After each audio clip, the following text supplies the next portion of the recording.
So చూడండి friends, అదే కప్పుతో నేను ఒక హాఫ్ కప్పు ఫ్లాక్ సీడ్స్ తీసుకున్నాను. అవి కూడా మనం లైట్గా రోస్ట్ చేసేసుకుందాము.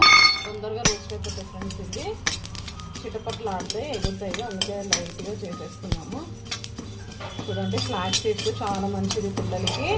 ఒమేగా 3 ఫ్యాటీ యాసిడ్స్ ఉంటుంది, హై రిచ్ ఫైబర్ ఉంటుంది ఫ్రెండ్స్. ఇది మెగ్నీషియం కానీ కాల్షియం కానీ పొటాషియం కానీ అన్నీ ఉంటాయి ఇందులో. చాలా మంచిది పిల్లలకి, బ్రెయిన్ డెవలప్మెంట్ కూడా చాలా మంచిది. చూడండి ఫ్రెండ్స్, ఫ్లాక్ సీడ్స్ లైట్గా రోస్ట్ చేస్తే చాలు. సో చూడండి ఫ్రెండ్స్, నెక్స్ట్ జీలకర్ర అండి. ఇది జీలకర్ర కూడా వేసుకోవాలి మనము, పిల్లలకి ఈజీగా డైజెషన్ ఇవ్వడానికి మంచిగా. చూడండి, ఇది కూడా దూరగా వేయించుకోవాలి. జీలకర్ర కూడా ఇవన్నీ తొందరగా వేగిపోతాయండి, అంత టైం ఏం పట్టదు. వితిన్ సెకండ్స్లో వేగిపోతాయి. ఇవి దూరగా వేయించాలి. ఎక్కువ వేయిస్తే చేదు వచ్చేస్తుంది అండి, ఎక్కువ వేయించకూడదు, దూరగా వేయించాలి. చూడండి, సో వేగిపోయినాయండి, తీసేద్దాము. చూడండి ఫ్రెండ్స్, నెక్స్ట్ వాల్నట్స్ అనమాట. వాల్నట్ కూడా తీసుకోవాలి, హాఫ్ కప్పు. చూడండి, వాల్నట్ కూడా ఫ్రై చేసుకోవాలి ఫ్రెండ్స్. ఇట్లా మనము లైట్గా రోస్ట్ చేసుకోవాలి. తొందరగా ఇది కూడా తొందరగానే రోస్ట్ అయిపోతుంది.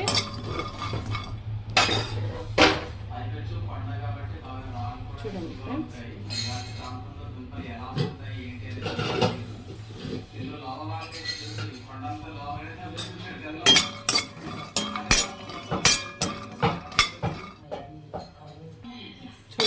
ఇట్లా లైట్గా రోస్ట్ అయిపోయింది.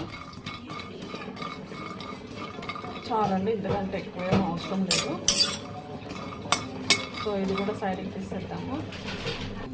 చూడండి ఫ్రెండ్స్, ఈ కప్తో నేను ఒక 4 కప్స్ మక్కన తీసుకున్నాను. చూడండి, దీన్ని కూడా లైట్గా రోస్ట్ చేసేసుకున్నాము. ఇది కూడా తొందరగా రోస్ట్ అయిపోతాయి, మాడనివ్వకండి. సో క్రిస్పీగా అయ్యేంత వరకు మనం లైట్గా రోస్ట్ చేసుకున్నాము.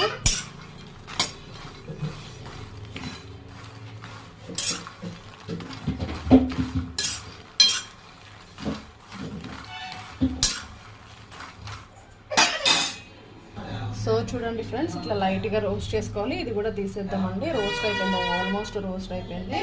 చూడండి, లైట్గా రోస్ట్ చేసుకోవాలి మనము. చూడండి ఫ్రెండ్స్, అన్నీ మిక్స్ చేసుకోవాలి మనము. అన్నీ మిక్స్ చేసుకోవాలండి.